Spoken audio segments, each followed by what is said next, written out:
This is Life Lessons Lounge, and I'm Igina Gerazi.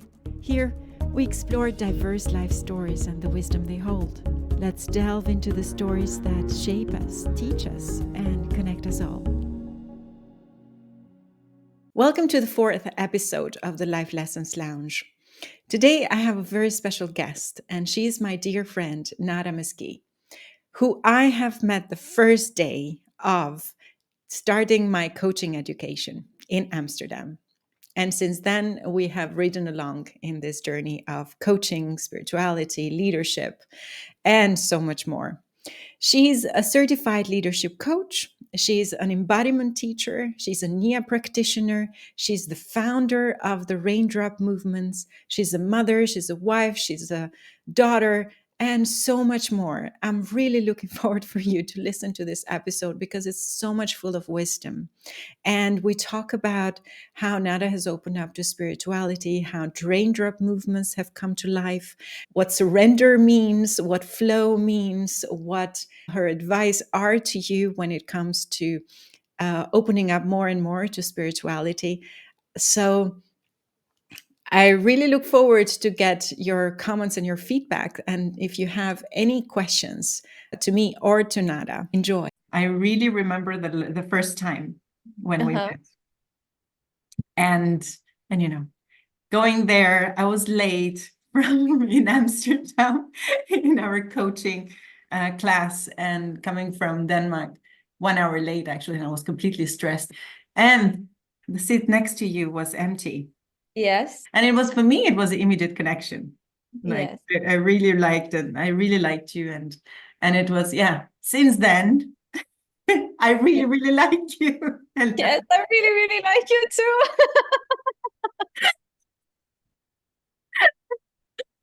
Yeah. love at first sight. But it's really amazing. Like I've learned in my adulthood that we can have those connections, right? We can still, even in our 40s, meet somebody and just feel so drawn and so safe with them and so at ease. And I think a part of me kind of felt, okay, that just doesn't happen anymore after a certain age. And so it's been really actually beautiful to, especially the last couple of years, to witness how many specifically women are, coming into my world and they just feel like soul sisters. It's such an easy, beautiful, profound connection. And that is something that really, really makes me extremely happy. Me too. But what do you think? What do you think it is about? Well, for me, it's about energy, right? It's about one of the most famous laws of quantum physics, which is the law of attraction. When you are clear on who you are and you're clear on what kind of people you want to be around, those type of people get to actually come to you with ease. I love that part with 11-11. Yeah, yeah. But we need to, do some work internally, usually, to give out that intention. That's true. And for me, that has been very much the work that I've been doing on myself for the last, let's say, 10 years. So did it start before you starting with coaching in 2016?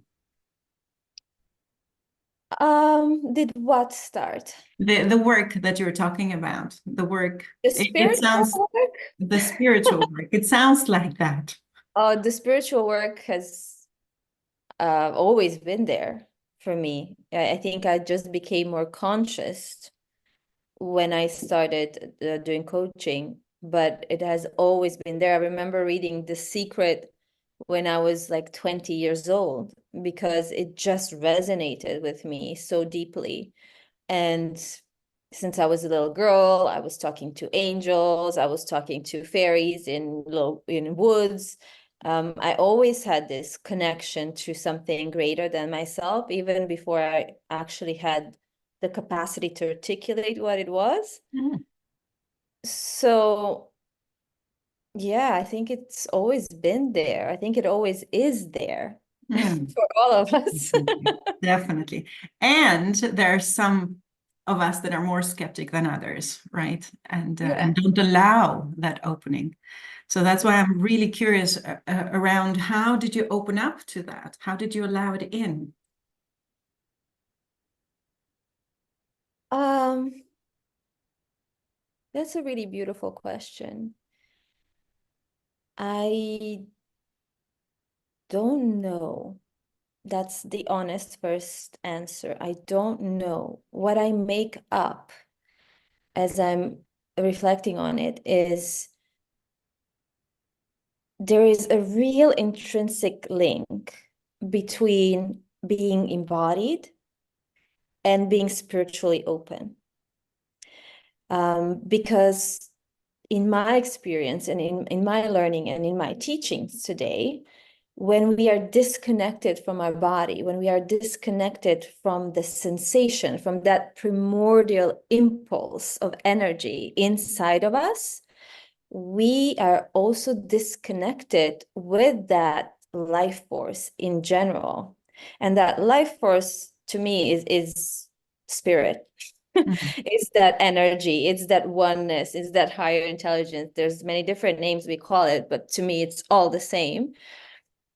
And I was just always somebody who was really embodied. I felt very connected to my intuition, to my gut, to my impulses and instincts. And so I felt the spirit, the energy very close to me, a part of me always. And I can see how today that is a big challenge for a lot of us. But it is also connected to the fact that we are disembodied, that we are disconnected from our bodies, from the sensation inside of us, which is to me the language of spirit. Like spirit speaks through sensation. It doesn't speak necessarily through elaborate language and not even sometimes through emotion. It really speaks in those subtle terms of, ooh, there's a tingle, there's a gentle opening of some kind, there's a pull towards a person or towards a direction. Like those are to me little signals that are coming from that higher wisdom. And I can only be in tune with that if I'm in my body fully. Does Yeah, that make sense? it makes completely sense. Thank you for And that I love question. no, what I love about it is that also every since the very first moment I've met you, it's exactly that, the embodiment. You really have this presence, and the impact that you have is really wanting to be my best self, my true self when I'm around you, because I feel like always being seen through. Yeah. Oh, And I the just got presence that you chills. Thank you for that. no, I mean it. I mean it. It's that presence that you hold. It's the presence also of, well, presence, but to me it's a lot of presence of love that's Mm. present. Oh, thank you. What a Yes, beautiful gift. I know. And No, what I really find this interesting, this intersection between embodiment and spirituality, because for me, spirituality has never been about faith. mm, And a lot of people still look at spirituality as something that you have to believe in, right? And I just never really bought into that because I'm very rational as a person. I love science. I love researching things. I love understanding how things work. And so if spirituality was really a question of faith, I would probably be the first one to be like, no. No. But to me, it's really a question of our senses, of mm, our capacity to actually feel that intangible, invisible energy passing through our body. Like it is so tangible to me. It is as tangible as seeing a gorgeous plate of food that I love. That is how I feel when I'm filled up with spirit, with energy. It is the same nourishment, and it is as visible, as felt as anything else that has a material form. So I think that's something that we don't necessarily talk about, and we don't look at it through that lens. But as we start doing the work of embodiment, we become so open to our senses and so connected that we feel spirit inside of us. And Mm. then it becomes undeniable, and you don't need to have faith or count on the pure belief of it. It's just your experience. Yeah, I love that dimension that you put to spirituality, and I love the dimension of the embodiment. And I wanted to stop a little bit there to hear your story. How did you get to this embodiment and the raindrops as well? Yeah. Um, where do I begin? I think a lot of it, Migena, is honestly remembering. Mm. A lot of it is really doing the inner work and tuning into what feels good, what feels familiar, what feels um, like the most joyful type of experience for me. And it honestly started when I was probably 2 or 3 years old. And my dad always says this to me because it's something that like really stayed. Mm. He says he remembers me watching some type of a dance. It was probably ballet on TV. And I was just mesmerized. I stood and was completely hypnotized by what I was seeing. And then he was like, "Oh, do you like that?" And apparently, I don't remember this, but apparently my words were, "I am that. Wow. Oh my Like, God. That's I chills. am that," right? It's not, Wow. "Ooh, it's like, it's nice. I like it. I would like to try it." No, I am that, Dad. And so that to Just a me, moment here. It's just to stop and to acknowledge how much actually you haven't changed in that yeah, perspective. yes, it's true. No, it's true. I love that. Yeah, and again, it speaks to, I guess, my essence. I really always felt this deep connection to who I truly am. Yeah, And yes, I have my struggles. Yes, I have my conditionings. Yes, I have my trauma. I'm still working through all of that. we all But are. I've always felt what is true for me very, very strongly. Like in that, there was a sense that was always almost unshakable. And so very early on, yes, I was somebody that moved very easily and loved movement in all shapes and forms, and was doing dance for many different types for most of my, I would say, young life, childhood, adolescence. But then the conditioning of you're not really going to make money with it, you cannot be successful with that, that is just a hobby, kicked in. And I started following a very different path. I would say a more traditional one, went to school, did my master's in communication science, had a whole career in marketing and business development. And then when I had my first child, it was such a huge portal for me. Motherhood was a portal to that deep examination again of who I am, but most importantly, what do I want to leave behind? Mm. Like, what do I want my legacy to be? What do I want to leave to this beautiful child and then my second one? And those type of questions really led me to understand that what I was doing was not that. Mm. And it was beautiful and it was needed. There was a lot of learning in it for sure. No regrets. But I needed to make a shift. And I started doing something that was most similar to what I did, because I was already kind of in people development and training in a corporate environment. And so I switched to leadership coaching, which felt very connected and somewhat not safe, but safer. Yes.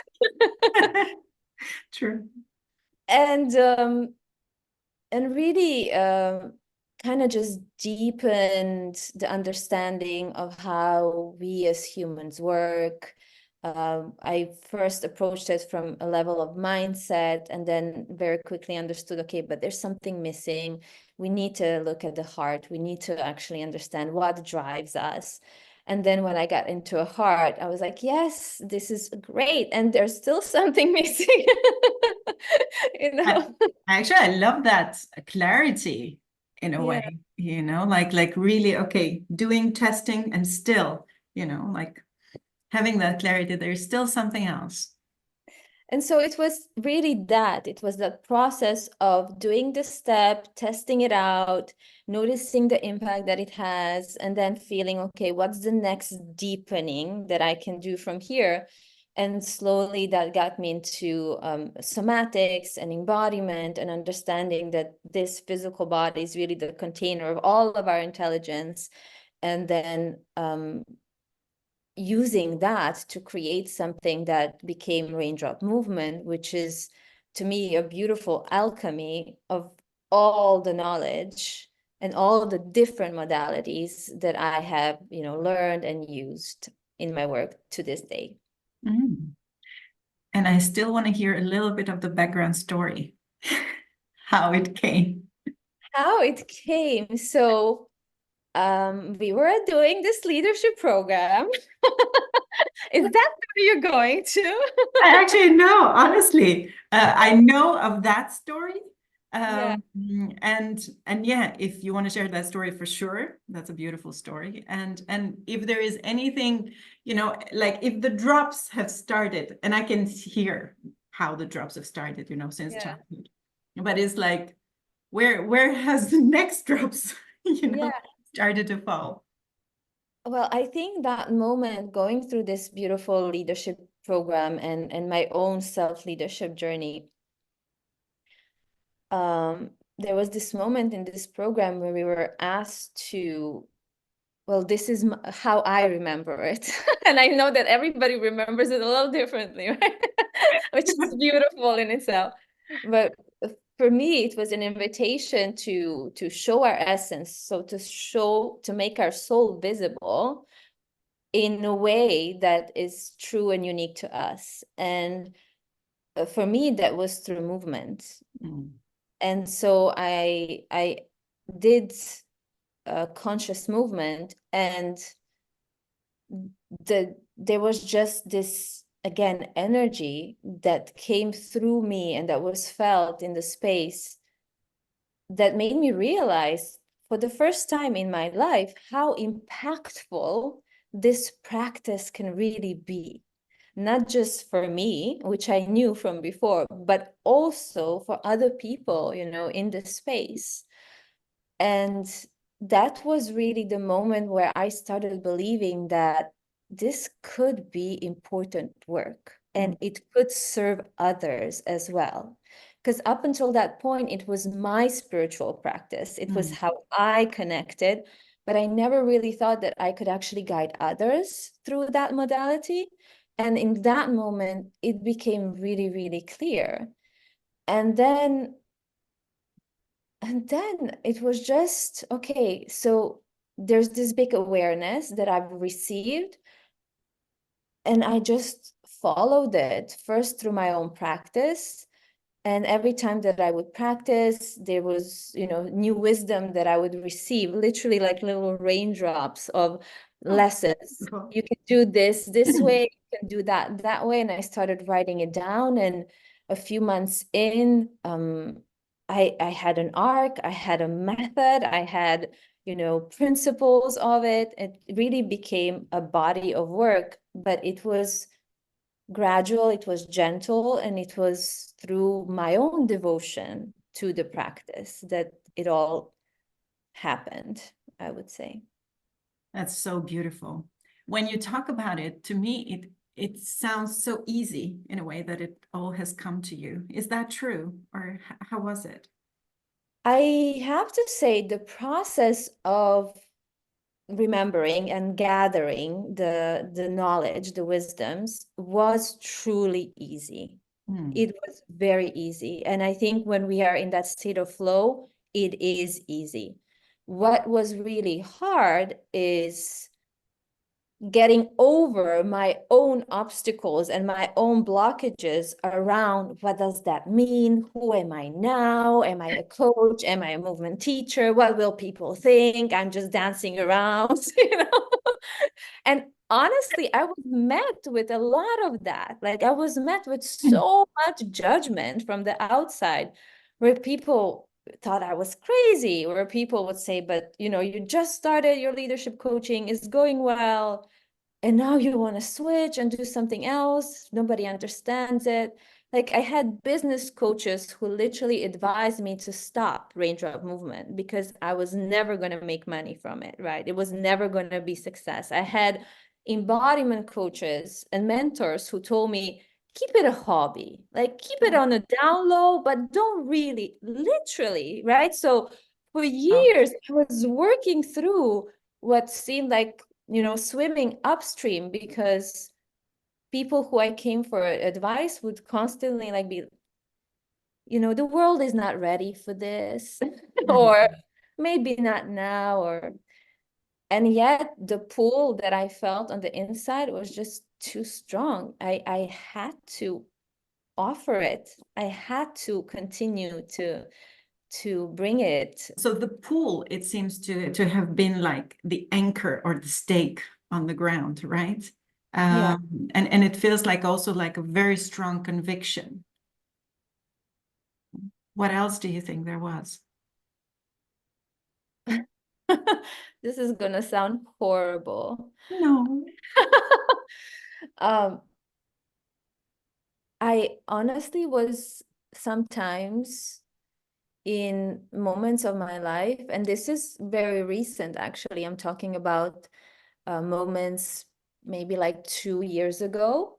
So not like 10 years ago, but even just 2 years ago, where I would step away from it in some way. You know, I had this amazing job offer to work as a feminine leadership coach purely.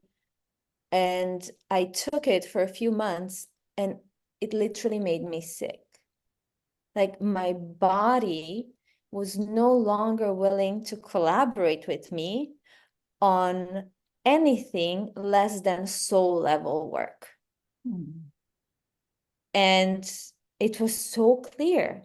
Mm. So it's almost like even when I know I'm at choice, I really didn't have the choice anymore because it was, okay, either you step into your soul's mission and you do it fully, or you're going to be miserable. Mm. Like, and luckily I've done enough work to understand what that means and to recognize those signs. And so it was just very clear to me, now you have been given the awareness, you have been given the gift of actually receiving this beautiful knowledge. Now you use it. Like that's it. Yeah, that's so beautiful. It's so beautiful. And thank you from my heart and everyone who has been impacted by your work that you actually chose that path. It's really, really beautiful. Thank you. And it's Thank so impactful. I hope you realize it, how much impact your work has. I don't really think about it, to be Mm. honest. I see it, like I see it after sessions, I see it after workshops. I'm receiving so much love from people who do experience it. So I see that it does something, but I am not doing it for the sake of that, you know? So that's not something I find myself thinking about, but I just, I feel how healing it is. And if I can impact even just one person with it, that is huge Done. already, right? That is huge. I mean, this is Yeah. what we hear. So for me, it's just really staying true to what feels like my soul's mission and continuously going a little bit by little bit forward on it. And and rebalancing myself in those moments where it still feels like an unorthodox path, where it's still met with judgment, where it still feels like it's not leading to the traditional levels of success that we are conditioned by. So, it's definitely not a linear upwards stream. Um, but conversations like this and continuously staying in connection to people who love this work and need this work is what gives me the strength to keep going. Love that. Love that. And doing this work and also creating raindrops movement and everything, the path that you're on, right? And you were also talking about the flow before, like being in the flow, being open, and also opening up to everything that's coming through you. I want to stop a little bit like being in that flow. What does it mean for you? And how do you get to that? Because I can hear also the obstacles, I can hear the condition, I can hear the skepticism from other people or anything that's kind of blocking a little bit or the resistance. So how do you get to that flow? I know the short answer, as movement. Duh. Well, yeah, you're so wise, my friend. Okay, all that. But yes, What's flow for you? Like, I think that's the more like, how do you know that you're in the flow? yeah. Oh, flow for me is being in a state of surrender and receptivity. And when you experience it, it's funny. I think for me, surrender specifically has been something I'm like working on this past few years. And it's a state that feels like a free fall of some kind. Like that's it. I'm giving over whatever thinking, whatever worrying, whatever trying to figure out. I'm just giving it over. And it's a state that's very difficult to describe, but we all feel it, you Mm. know?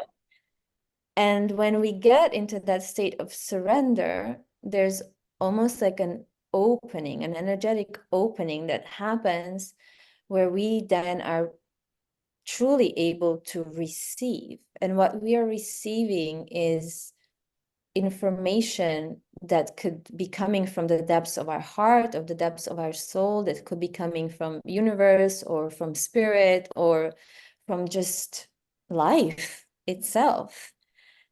And it's usually coming really easily and it just flows. Like there's no effort required.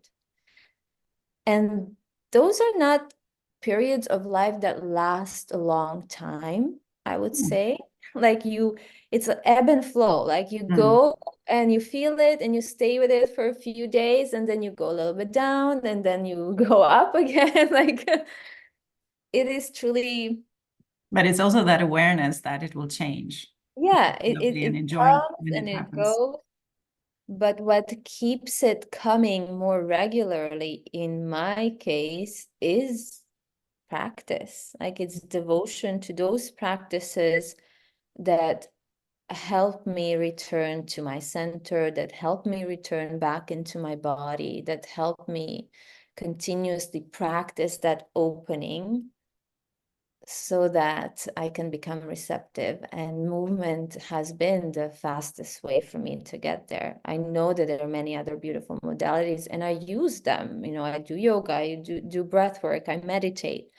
And there's just something that happens through conscious movement that enables that surrender piece that I was talking about.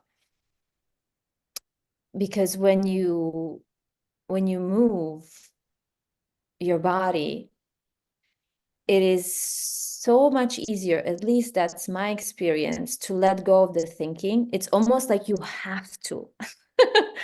Like you have to let go of the thinking to really surrender to that movement from the inside out. And so that is why the surrender can happen so much faster than when we are just meditating. Because for me, I love meditation, but it really takes a lot of practice and a long time to sit with it, to step out of the thinking mind and to feel those thoughts like soften and come away. But when I'm moving, when I surrender to movement, it can happen in like 2 minutes. I love that. And I'm paraphrasing, and I remember what you said during our class certification, female embodiment certification code for coaches, right? Which I Yes. loved. I remember this about surrendering, which it has just stuck with me since then. It's like, I remember there was a discussion around the difference between surrendering and giving up. And the surrendering, what you said was very much around, well, I know I've done everything I can, and then there is a certain point where I just give it over. Yeah. So that really stuck with me, and that's, for me, when I am in that surrender mode, it's like, yes, okay, I'm just giving it over. I know I've done everything I can, so take it to whoever, like the spirit or who we believe in. Yeah. So how, leading to this, it's like, how do you see the experience with the women you're working, the experience of surrendering to what is, or surrendering? How is that? It is something that really requires time. In raindrop movement modalities, surrender is kind of the final step. But before that, there are 2 steps that are really important. And I've learned that surrender cannot happen without those 2 steps. And the first one is slowing down. And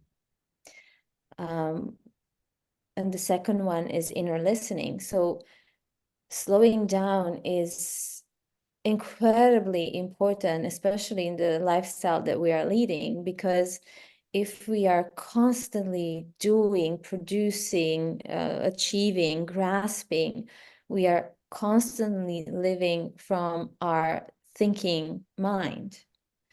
And that's not where surrender lives. Like, if nothing else, the thinking mind is the most common obstacle to that state of surrender. So we need to allow ourselves to kind of step outside of those realms, and we need to slow down for that to happen, because the other bodies, specifically if we're talking about the emotional or energetic body, they function on different frequency, and we kind of have to slow down to meet those frequencies. And then when we learn how to do that, and we do that safely, we can start opening ourselves to listening.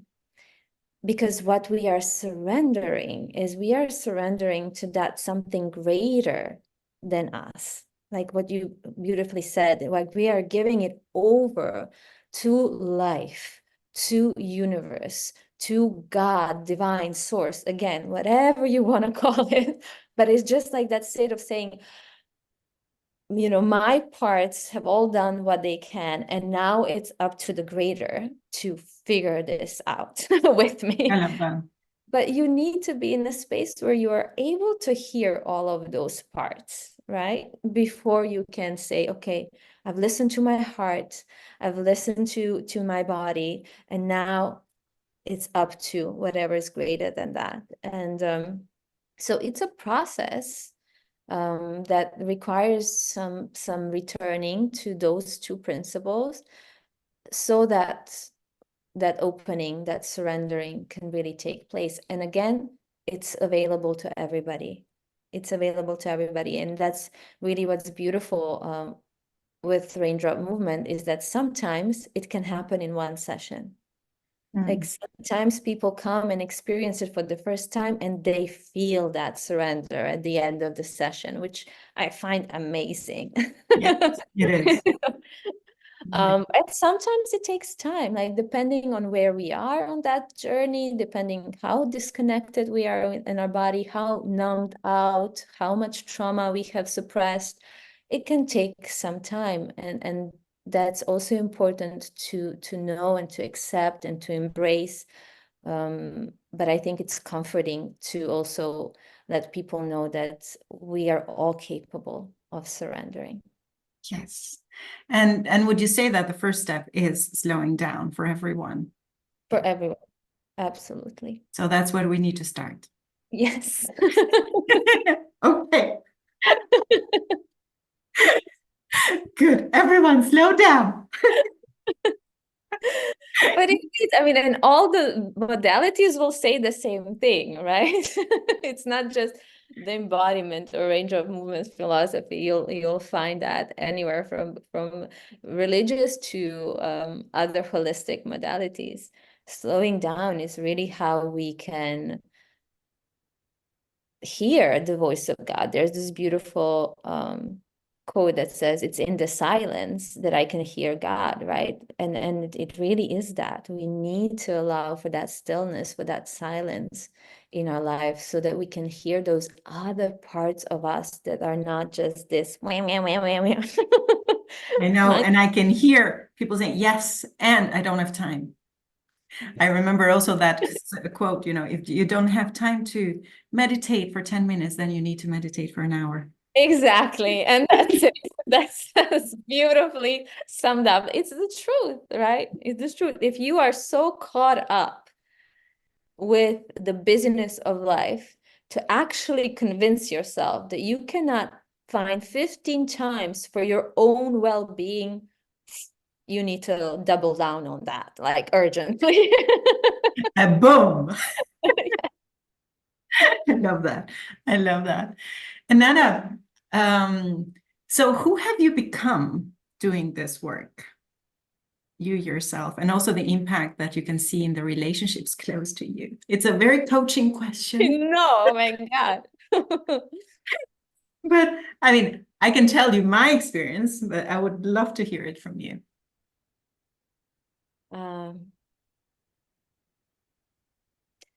I do not know who have I become, but I do know who I am becoming. And I like to think of it in those terms because to me, we are here to remember that we are soul embodied, that we are light, and no other identity out there describes us more accurately than that one. And so that is who I am becoming. I am becoming a being of light, a being of love. And I see the impact of that is, I would say, overall just softening in everybody around me. The most obvious softening that I can notice is in relationship with my parents, Oh, with whom I've had, like many others, so many wounds, so many wounds, so much trauma. yeah. And where we are, I would say in the last 2 years, where we are, it's such a beautiful space of deep connection, trust, openness, unconditional love. It's just really beautiful. And so to me, when I think about, the biggest places of my healing, my relationship with my parents is probably the one where I see it in the most obvious of ways. But then it's for sure all the relationships, like all my intimate relationships, starting with, my partner of many, many years, how much more depth, how much more intimacy, how much more passion we have with Beautiful. every day that passes. Sometimes I'm just in the conversations with him and I just feel so overwhelmed with immense gratitude because it seems like the biggest blessing of this life to be able to have a partner with whom you can feel so connected on a soul level. Oh And my God, so, this touches me. Very lovely, very lovely. and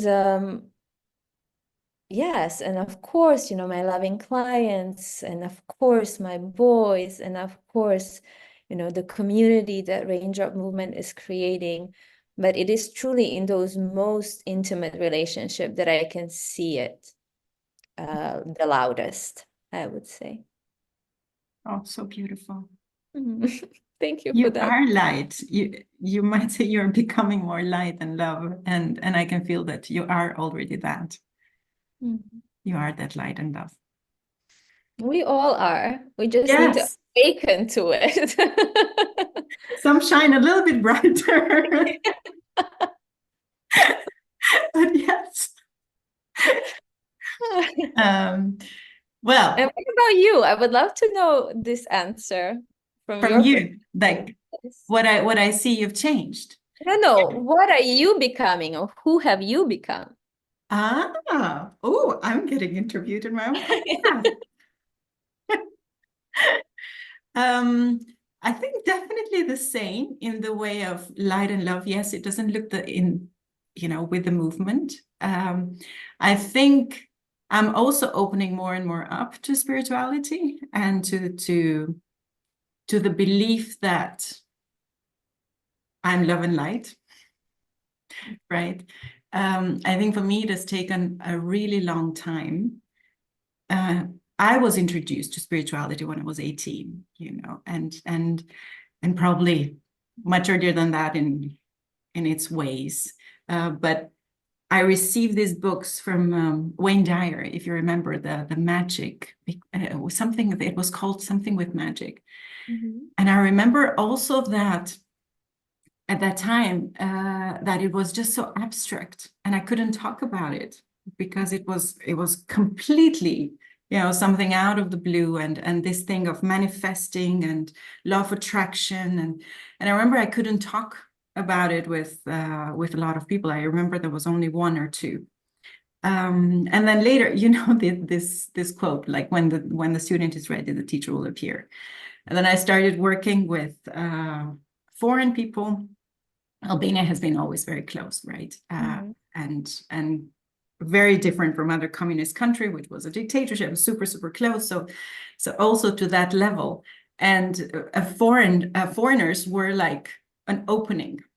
So, and I Mhm. started working as well with foreigners, and I got even more supplies in terms of books and also, people who I could discuss more these things. And I still think has preserved a little bit of that skepticism because I needed to fit in that reality of, Mhm. what was the reality back then. And I also was very attracted to this, right? So it has always been like a little bit of holding this balance of one foot there, one foot here. And I feel now it's like after 20 something years, I feel like I'm jumping more and more into this, and I'm opening more and more up, and still with a little bit of what is it, prudence or carefulness, which because of all those conditioning that you were talking about, and also all mostly self-imposed judgments, like, oh, if I become that, then who am I? Like, am I going to make any money, or all that. So yeah, that's in a nutshell, but I'm enjoying it for sure. So happy to know that. Happy we're co-traveling that journey together.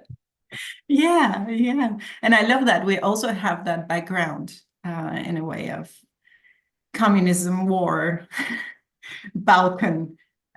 So yeah, for anybody who doesn't know, Nada comes from Croatia. Yes. Another beautiful, but also very wounded and tormented country. And it's taken me a really long time to heal my relationship with my country of origin. And I think I'm still on that journey of really really feeling at home there, Mm. and that's one of the desires, I think, that I hold for myself, and maybe it's gonna happen. Let's see. Yeah. Mine too, my friend. Mine too with Albania. I can feel the wounds when I'm there. Mm-hmm. Yeah. So Nana, change. So what's next? Oh, what's next? Um, who knows? Good. Let I it mean, come. I I love think that. just one step at the in front of the other, moving in ways that feels aligned, in ways that feels coherent and easeful. Like I know that I don't want hard things. Mm. Like I've done so much of that, and I'm really ready to embrace more ease in my life. And Amen. yeah, and just following that next feel good step at a time. Mm. And what would be your advice to people that are starting there, starting with their spiritual journey? Follow the curiosity, follow the openings, follow those modalities or those teachers or those teachings that your body feels resonant with, because your body will never misguide you.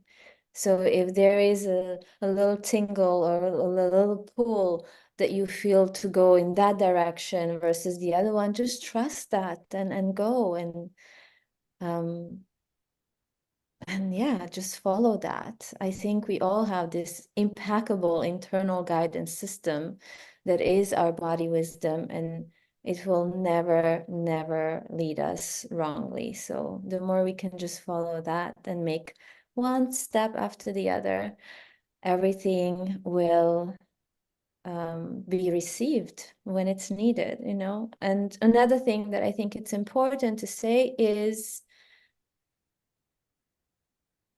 trust. Mm. A And huge one. it's a big one, yes. And I know that sometimes, especially, when we start opening ourselves to feeling, we can feel a lot, and it can be hard, and it can feel lonely and exhausting to be constantly working on ourselves. But if we just trust that there is some kind of a higher design in all of this, and we trust that everything will happen for us in the ripe time, when we are really ready for it, and that there's nothing that's all these it sounds like I'm reading just one quote of the other. I'm realizing that. But it is truly what has been my experience, in those moments of frustration or anger or impatience. I did need to remind myself, okay, who and what am I trusting? Like, Mm. or who and what am I not trusting once I get down this road? And if I trust the universe, if I trust life, if I trust my higher self or God or spirit, then I can relax and be held on this journey. And that has been really important in moments as well. Amen to that. That's so beautiful. I find it so hard to close this conversation. No. But thank you, love, for sharing your wisdom, sharing your life, sharing your stories, and your advice. And I really, really appreciate the impact and the legacy that you're creating. It's so Yeah. much needed. Thank you for doing the work. Thank you so much for doing it with me. And here's to many, many more conversations. Yes, we're there. Thank you for being with us in the Life Lessons Lounge. Remember, every story has its wisdom. Join us next time for more insights and inspiration. And Until then, keep learning, keep growing, and keep sharing your own story.